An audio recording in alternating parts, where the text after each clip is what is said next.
chers collègues, la crise que nous traversons vient bousculer la vision mondialiste que l'on cherche à nous imposer et l'utopie devient dystopie. Pourtant, la pandémie de la Covid-19 est du même ordre de grandeur que les principales épidémies d'après-guerre. Et je ne partage pas sur ce point le catastrophisme de M. Fournier.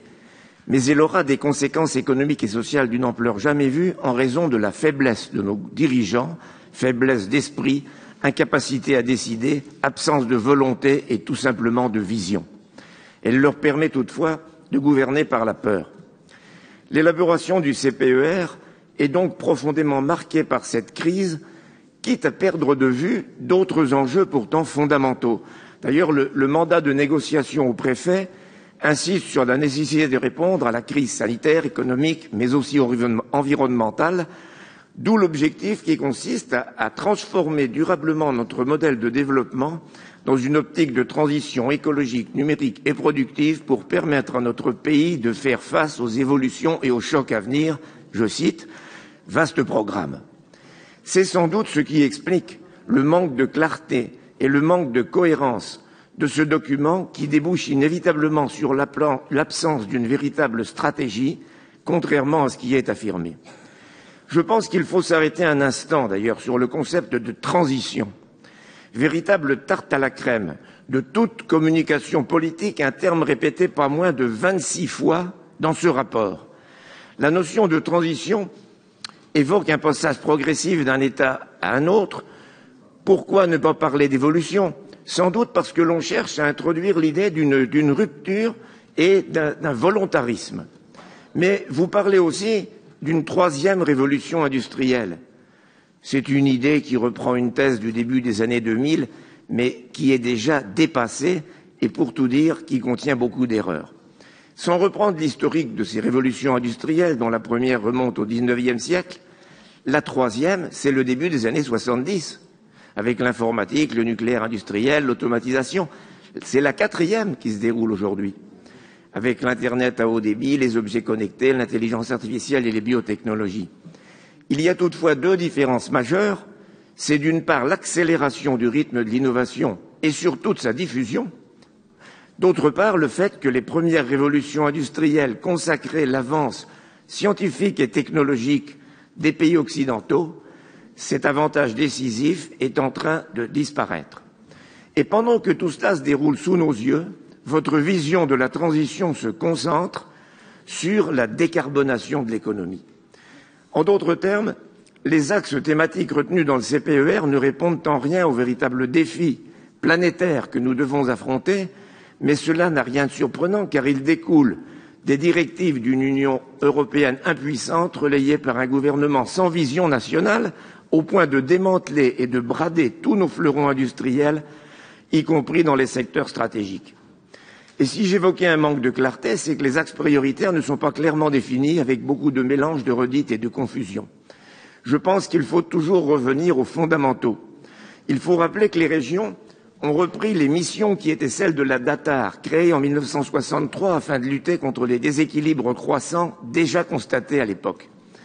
Mais il y avait à l'époque une réelle volonté politique du gouvernement et d'abord du président de la République, le général de Gaulle, et l'exemple de la Bretagne est souvent évoqué avec l'implantation de Citroën à Rennes dès 1960, le radome de Pleumeur-Baudou, la centrale de Brénilis, le Centre national d'études des télécommunications installé à Lannion.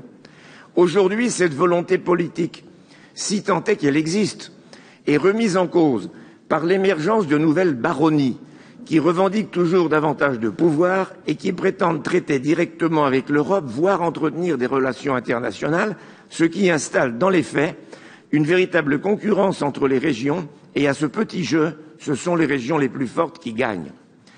Votre collègue de Bourgogne-Franche-Comté, Madame Dufay, évoquait dans ses orientations budgétaires pour 1921 un risque de décrochage pour sa région.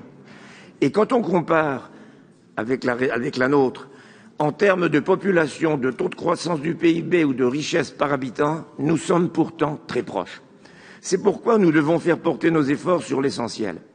Sur l'axe numéro 1, l'attractivité du territoire, il est question de réindustrialiser, réancrer, relocaliser. Mais nous ne pouvons que nous féliciter de voir que l'État et la région reprennent à leur compte les éléments forts de notre programme économique, alors que nous étions censés ne pas en avoir d'ailleurs. Malheureusement, les moyens ne sont pas à la hauteur et la région y ajoute des contraintes supplémentaires sous la pression des écologistes, autant dire qu'il ne faut rien attendre. Cet aveuglement écologique, et ça vient d'être confirmé, vous fait perdre de vue l'importance dans l'économie régionale de secteurs stratégiques comme l'aviation, l'automobile ou l'industrie de la défense, sujet devenu tabou dans la nouvelle religion.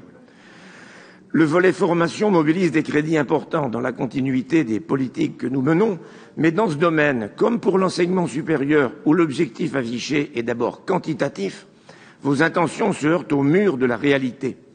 Publiée il y a une semaine, l'enquête Teams publiée dans Le Monde, journal dit de référence, et réalisée auprès d'élèves de CM1 et de 4e, confirme la place inquiétante de la France, significativement en dessous des moyennes internationales de pays comparables. Et depuis le temps que la France s'enfonce dans ces classements, nous ne voyons toujours aucune réaction. On ne change pas de logiciel. Là encore, pour des raisons idéologiques, on persiste dans l'erreur.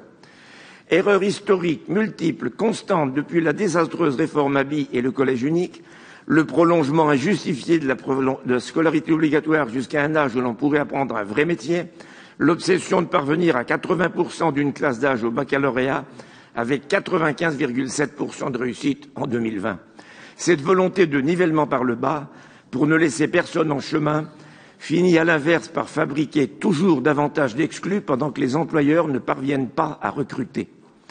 Une situation aggravée par une immigration massive qui fait que les enfants de familles non francophones sont de plus en plus nombreux et parfois majoritaires dans certaines classes, au point de rendre quasiment impossible le travail d'enseignants sous-payés, déconsidérés et abandonnés par leur hiérarchie.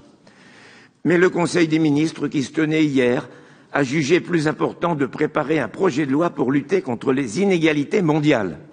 Ils osent vraiment tout, c'est à ça qu'on les reconnaît.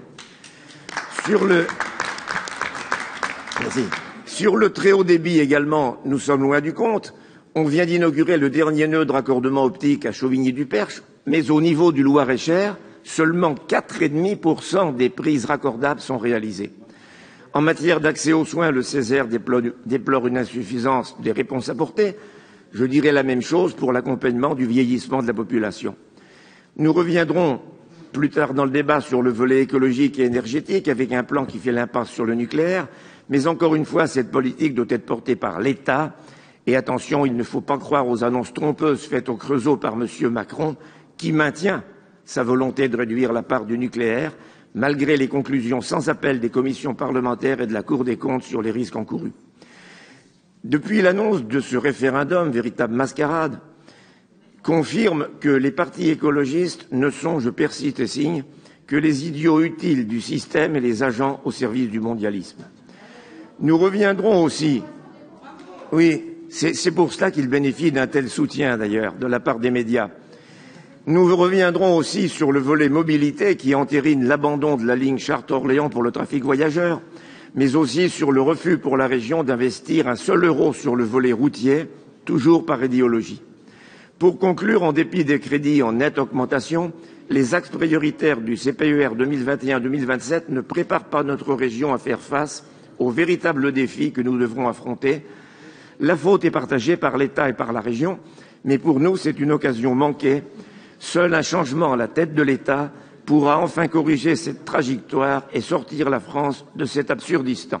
Je vous remercie.